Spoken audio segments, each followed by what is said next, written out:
This country deserves a real choice in the next election, and it has become clear to me that if I'm having to fight internal battles, I cannot be the best option in that election.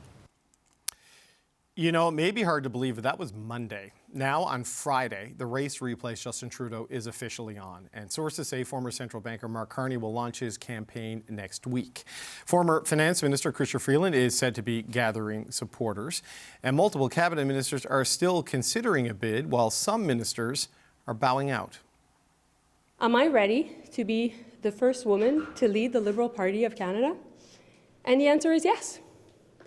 And am I ready, at the same time, to step away from my responsibilities as Minister of Foreign Affairs at a time where it is a crucial time in the Canada-US relationship? And the answer is no. And the reality is I can't do both.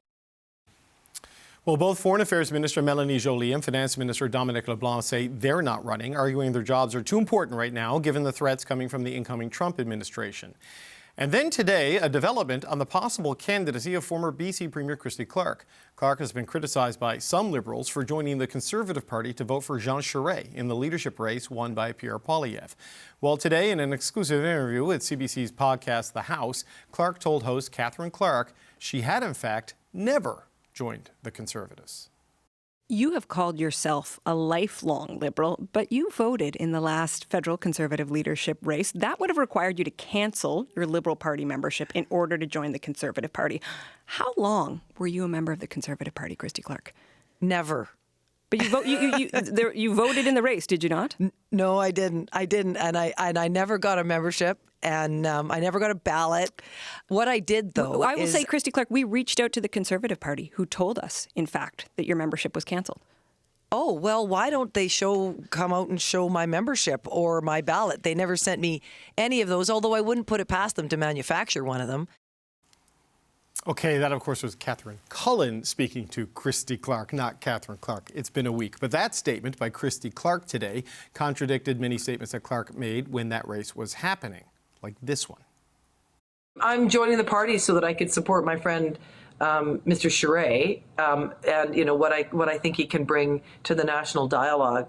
I mean, I do think he'd be a devastating opponent for Mr. Trudeau.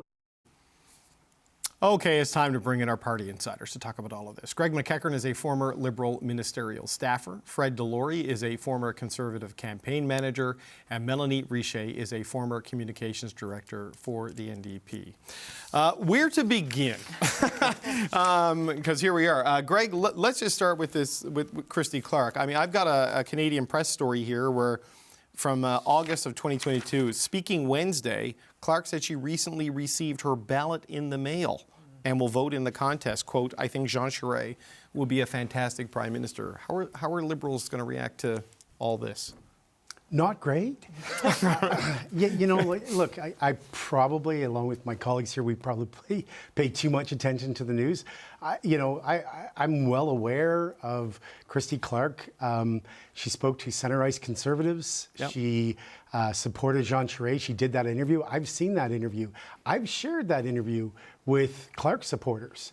The first rule of politics when you want to run is you do opposition research on yourself. And you need to be aware of what you've said and committed to and what your policies are and be prepared to answer for them. And even back a few months ago, a Clark supporter was saying to me, why do you say that she's a Conservative? And I share the articles with them. I kind of made a comment off air on, seems like a year ago, Monday, that when her statement came out about the Prime Minister, and she called herself a lifelong Liberal, and I said at the time, most lifelong Liberals don't have to say that. And as a lifelong Liberal, if I voted in another party's convention, I would remember it. Now, that's just me. Yep. I said to a friend of mine the other night that said that they were considering or they were backing the former Premier. I said, I don't understand why you're denying this. Because then you get into the old line we talk about here, if you're explaining, you're losing. Mm-hmm. Why not lean into it, own it? I left, I'm back, I want to. But instead. This was my chance to stop Poilievre, move politics to the middle, right? And just so viewers at home know, David gives us a tip to watch from the start of the show at 5 o'clock that there was going to be some news broken. And we watched that interview that Catherine Cullen did. And there's a supreme amount of confidence there where she insists that she didn't vote. And now the Conservatives are providing receipts. It's not an auspicious start. Yeah, Fred, as someone who has joined the Conservative Party of Canada, what are your thoughts on what we saw there today? There's a lot of Greg's points I would agree with. There's two interesting things here. One, appears to be lying before you launch your leadership campaign to come out and to say something that seems to be the Conservatives are easily able to prove that you're not telling the truth here, that you did buy a membership. I mean, you showed the clip. We had the other quotes, and the Canadian Press did a story about how she received her ballot to vote in that race. I also don't understand the strategy in this, like what she thinks she's doing by, she is the outsider candidate here. If I was running her campaign, I would be trying to show I want to bring the Liberal Party to the middle. This is where that party is usually staked out ground and done very well. Trudeau's moved it to the left. I'm going to move it to the middle. I've had, Charest, I supported him, a former Quebec premier, to do that. But now it just caught into this mess. It makes no sense to me. And Jenny Byrne has helpfully tweeted, Christy Clark signed up to vote. She, of course, is Pierre Poilievre's top political advisor. Signed up to vote in the last Conservative leadership race on June 2nd, 2022. And it's a screen grab. Vancouver Centre, poll number 9999, membership, CPC membership. It shows her with her number, Miss Christina Joan Clark, membership number 35261, and then it's blacked out. So she said, now, Mel, Christy Clark said I wouldn't put it past him to fabricate something.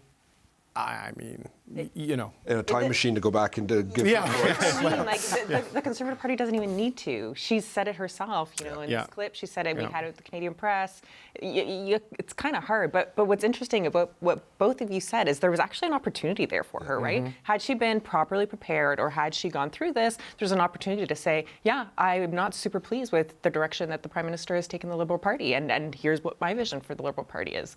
And what's interesting also with this kind of stuff is you're not going out to Canadians and getting Canadian votes right now. You're going out to Liberal members and you're trying to get Liberal member votes. Yeah. And folks have a really hard time trusting people who kind of play both teams, right? I think we're seeing Minister Freeland or former Minister Freeland have a little bit of that hard time too, right? When you take a shot at the party or when you take a shot inside, folks have a hard time forgetting that and trusting that, you'll put the party above all. So interesting tactics. I think that was a really misstep. To your point, you said she didn't even announce her candidacy yet. This is not a good way to start, particularly when, the rumor mill is still going on who's going to do it, who's not going to. This is what we're talking about. Yeah, look, when Catherine said she had an interview with Christy Clark, it's like, oh, great, let us know if any news comes out of this, because... and boy, did it ever. So Greg, let's just look at where things are now at the end of this week. This Clark thing will move on from here. Mark Carney, we're reporting he's going to announce by late next week. It seems that's where it's on track for. 30 plus MPs in caucus are supporting him. Our colleague Abbas Rana at the Hill Times, I think, maybe even had this before me. But this is where it's going. It looks like Chrystia Freeland is getting organized. Christy Clark, Karina Gould. Jonathan Wilkinson says he's still thinking about it. Where do you think this race will settle now that the rules are out and the names are starting to whittle down as people like Melanie Joly bow out? This is my one chance to give your producer a heart attack and announce my candidacy. But you got 350 grand. I'll move that joke along. So I think there were a couple of things that I was waiting for this week. One was the caucus reaction. And I do think that there was some good vigorous dialogue between the party and caucus just about things. And I think one of the positive things about that was to make sure that the party was addressing the issue of foreign interference. You cannot criticize the Conservatives for foreign interference in their race or the fact that their leader doesn't have a security clearance if you're not going to be aware and trying to prevent that in your own race. The next step was the rules. The rules have come out. The price tag has come out, which I think, you compare. That's high, man. That's high. You compare it to 2013, it's very high, and I'm resisting the inflation joke here. Probably more closer to the last Conservative one. I'm trying to think if it was 200 or 300,000, but it's significant. And part of the reason for that is there is no time for tire kickers right now. You know, there's a country to run. You know, we could be in an election really, really soon. This is not the time to muse about running, get your name out there because you think it's going to help you down the road. You've got to be really, really serious. Right. So Fred, what do you think this does to the field, right? Because it's $350 to get in, and there's another $250,000 to $350,000 to run the campaign. You know, in the time that you have. Yeah. You know what I mean? Like you're looking at I could spend $600,000, several $700,000 million in 6 weeks, I think, and this is a national campaign. I think the Liberals. I just mean for the leadership. The national campaign is a whole other thing. That's what I'm talking about. Oh, too. okay. National leader, it's millions Spoken of like dollars. a true conservative. All right. Hey, you want to win, you got to pay money, spend money. The 350,000, like it's the highest I think there's ever been an entry. It's a 2-month campaign. Like the conservative one was 8 months. This is a whole different ball game. You got to build your team, your fundraising team, to do all that, and even getting to get your bank account set up, you have to go through a number. It takes a week to do that. You have to get your official agent in place. It is a time crunch. It is going to whittle the field down to very, very few. It is not easy to raise money that quickly. Right. You can do it over a period of time once you build your machine, but it takes time to do that. Right. So just on that, we started the week with 10 names sort of thing, and various of, Dominic LeBlanc's dropped out, Melanie Joly. We're waiting to hear from Minister Champagne, though there's a sense that maybe it's not going to happen with him. Karina Gould, young, not around long enough to have a lot of cash, but she seems to have a lot of people lining up with her. Like, where do you think this ends up? Is it a 3-person, 4-person, 5-person race? Like, what's your sense of what it whittles it down to? I think politically this is a 2-person race. This is Clark and Carney. You don't think Freeland? I don't think she's a contender. I think she may get the money. She'll get in the race. I don't think she's going to. I think she'll be last. Of those 3, not in the total race, if there's more than... Yes, yeah. I think that. that'll be the 3 that get in. I don't know who else. If Champagne and Joly were other big names, don't know where Champagne will go.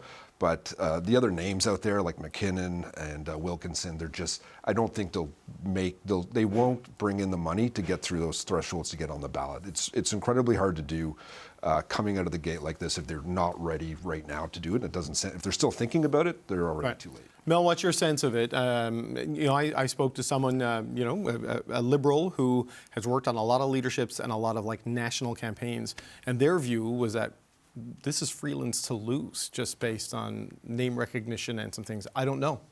What's your thoughts? Interesting. What's so funny is maybe not funny, but what I think we've lost through everything that has happened with Minister Freeland is there are still some, I think, problems with having Minister Freeland be the Liberal leader, right? And I'm saying this as a New Democrat, so I gave somebody a hard time on Monday when they were trying to give advice to New Democrats. So I'll set that out there. But we cross-pollinated advice on this on exactly. Fridays. Yeah. But the a lot of the problems that the Prime Minister had and a lot of the problems that the Liberal government have had in the last few months, the reason for this leadership race is an inability to communicate with people. So I think what will be really important for the Liberal leadership is who can actually connect with people, who can actually communicate with people, who can tell folks what it is that they're going to do to make their lives better. And I think Minister Freeland still has...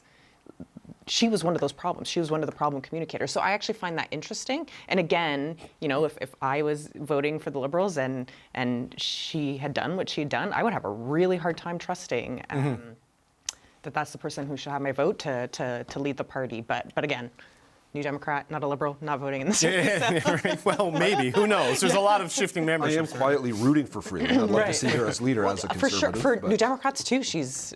But it's interesting. I talked to a Liberal MP today, Greg, who said that, there was a lot of shrapnel from the way she left, but also that might have been the catalyzing event that finally got the leadership change that a lot of people have been pushing for, right? So you get the good and the bad with it. But I don't know. What's your sense of how you see this shaping up? I mean, Carney said they seem to think they have 36 MPs. They think they picked up a lot of Dominic LeBlanc's support, potentially, organizers and MPs once he bowed out. Where do you think it stands? Yeah, and I mean, a week ago, I would have thought that Dominic LeBlanc would be in the race and who I would be supporting.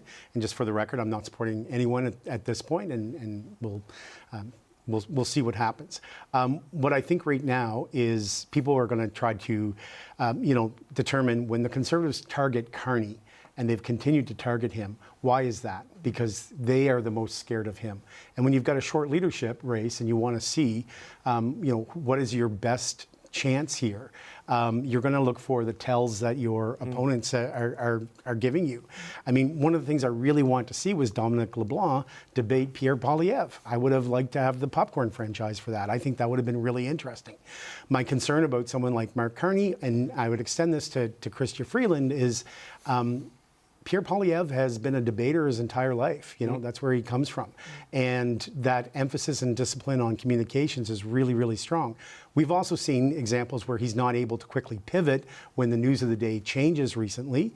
So that could be like the weak point. But right now, I think people are doing the calculus of, we need to have a leader who can, come up with that $350,000 leadership entry fee. That's going to be a big start. You're going to need, beyond communicators, beyond organizers, you're going to need fundraisers who are able to do that, because you do not want to end up with a leader who is still facing paying off debt. And we know there's lots of examples in different parties of people who never paid off their leadership debt. Well, I'm pretty sure Carney can tap into fundraising. Freeland for sure. Christy Clark almost certainly could do it. Champagne could probably do it as well, should he choose to get in. But just sort of how this has changed the bigger picture, Fred, or if it has. We've seen Pierre Poilievre now. He's back from vacation or wherever he was, and he spoke publicly, and he's continuing to call for an tax election, and it's carbon tax Carney, carbon tax Chrystia, which he says is why people call Freeland that, though I think that's the first time anyone has ever called Freeland that. And carbon tax Clark. He's still carbon tax. Trump's 10 days away. Is the election going to be about the carbon tax, like with what's happening with the new White House occupant? Right. Well, affordability is still a big issue, yeah. And that they've done a very good job of making people believe the carbon tax is linked to that. So it makes sense that they're continuing to do that, but they may have to pivot at some point into whatever these tariffs are whenever the election is. Foreign policy is going to matter in this election in a big way since 1988, perhaps. Yeah, and that's why we need an election as soon as possible, because the longer we go here, the longer we're just kind of coasting. Like we saw Melanie Joly today say about how she's not running because she wants to deal with this important work. This work may be only for 6 to 8 weeks, and I don't know what kind of credibility the Americans are now giving to this government, knowing that it's essentially a lame duck government like the Biden government. Sure, but look, the work has got to be done whether you're a lame duck government, a caretaker government, or a majority government, right? Like, someone needs to be doing this right now at this point in time, even if you called an election, right? Like, someone needs to be meeting with the Americans, and it's where we are, right? You can't just not stop doing it.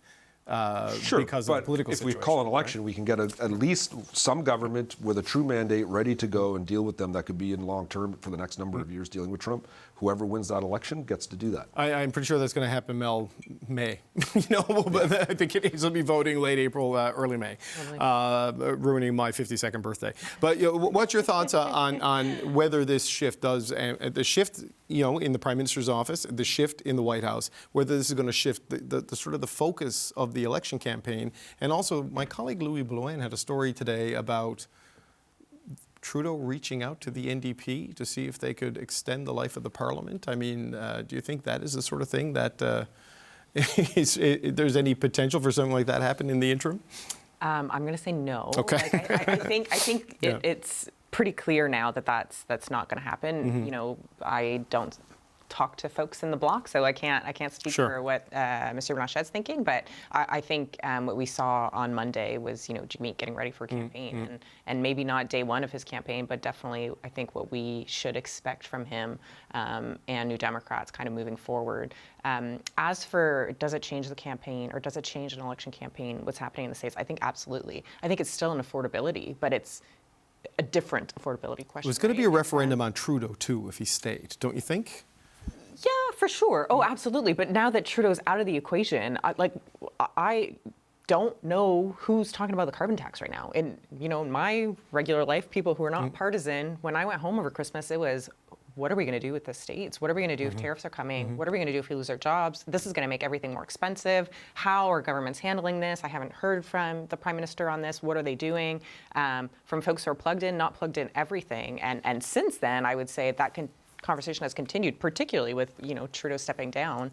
Some questions: can he manage this in the interim? Can he not? Because he doesn't have he's not going to be Prime Minister. But the affordability question, I think, has massively shifted. And I think it's a mistake, actually, that the Conservatives continue to stick on carbon tax. Again, in my universe, folks who are plugged in, not plugged in, folks are no longer paying attention to that. People who spoke about the carbon tax in a real way are no longer talking about it. They're terrified about what, tariffs could mean for them, could mean for the cost of living, could mean for kind of the cost of everything. Look at you giving advice to the Conservatives now as we goes on. But equal opportunity.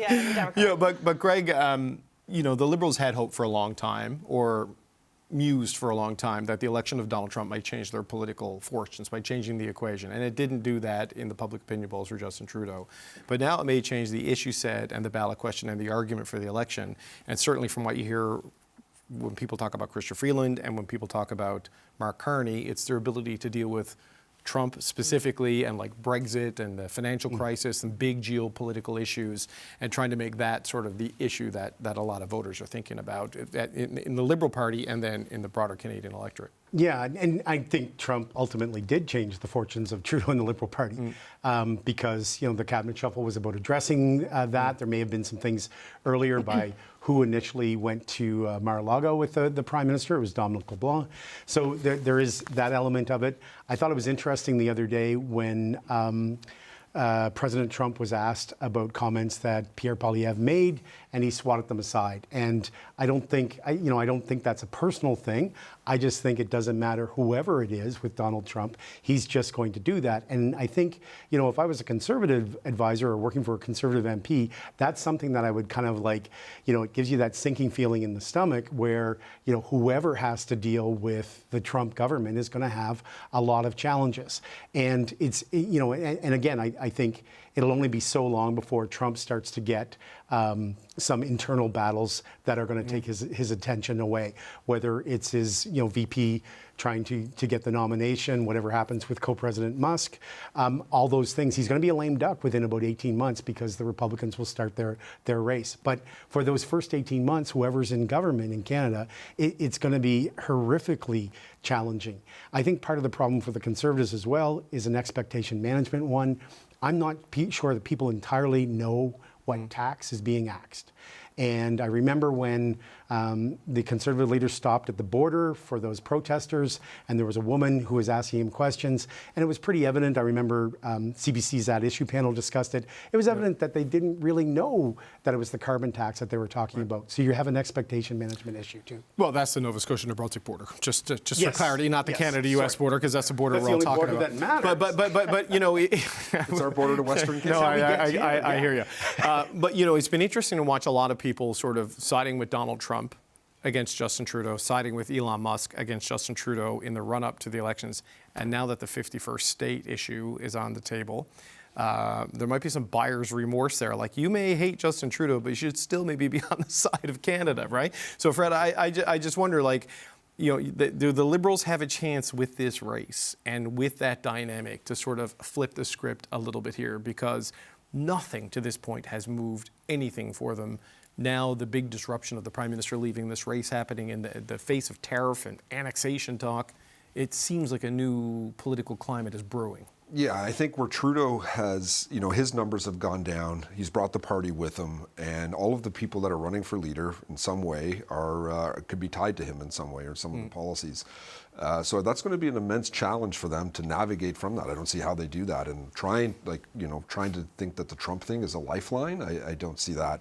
They've been in power for 9 years. This government has been tired. Their communications has been awful. People are just done with them. I don't think there's anything that's going to change here in this leadership race that's going to impact that at all. Mel, I wonder the NDP in all of this, right? Singh has shifted his positions a little bit in that I'm voting for the first confidence motion to take him out. No extension, no nothing. I mean, what do they do now? Because the Liberals are having a chance to rebrand themselves and renew themselves. What are the opportunities for your crowd to get to permanently move past them, maybe? Right. Well, it's interesting you talked about the position that Chrystia Freeland could have, or the position that Mark Carney could have as it relates with the United States. And I think it's an interesting contrast with the Conservatives of what we've seen a lack of from Pierre Poilievre, the statesmanship, like the steady hand, can calm markets, etc. You look at that front of affordability, but you actually also have a very different side of affordability, which is how are you helping me make ends meet? And I think both those candidates are really harmful for that conversation, that second conversation. I don't think any regular person could believe that Mark Carney understands what they're going through, right? Or any regular person thinks that, Chrystia Freeland, who made the comments about Disney Plus, you're having a hard time, cancel your Disney Plus. I don't think folks think, oh, you understand what my life is like, that my mortgage is more expensive, I'm having a harder time buying all the groceries that I used to buy at the grocery store, et cetera. So a long-winded way to say, I think that there is an opportunity there to be the, if they're pulling away from the statesman-like, from the Conservatives, I think there's a massive opportunity there to show up in the affordability, in the, we can make different decisions that bring in revenue, that, the higher taxes on the wealthiest Canadians, but also on the, we know what it is that you're going through, and here's what we're going to do to bring those grocery prices down, to have some solutions for your mortgage payments, to have that affordability conversation, because I think those are two very different sides of the equation that a lot of folks don't trust the Liberal government right now, but could potentially trust on the flip side a Mark Carney or a Chrystia Freeland, which I think that's the voting universe red-blue and not the voting universe red-orange. So an opportunity there to pull from the Liberals for the NDP. Yeah, it's interesting, Greg, I'll give you the last 30 seconds, but like all of these sort of inflection points, right? It's like within the past month, the Deputy Prime Minister, Finance Minister, and Prime Minister gone. Yeah. Like 10 days away from a trade war that could drive the economy into the ground. And nobody knows what this guy is going to do and what the impact of it will be. And like everything as it exists now could just get blown up again. Like, and maybe that does change the whole political conversation in the country. Yeah, I was thinking today, I'm getting ready to come here. I thought to myself, oh dear God, he hasn't even been inaugurated yet, and there's so much already conversation. Tired. Yeah, I mean, the only other thing is that for the Liberals is that the leadership race is going to consume a lot of oxygen. It tended to be for the last 6 months of last year that if there was a story about the Liberal, it was often, that someone was, shooting themselves in the foot. So, in terms of the, the Liberal brand on that, but they really need to lean into people like Dominic LeBlanc right now, who have said, I'm picking country over party, and that's the way to, that's the governing side, and we're going to leave the politics, leadership side somewhere else, and both will get a lot of attention, but just, do the job, do the work. Yeah, they got to. And there's not a lot of time, and the consequences are severe. All right, we're out of time. It was good to end the week with you. After starting the week with you, Fred, I know you're in Calgary, but we miss you. Melanie Richer, Fred Delory, Greg McEachern, thanks so much.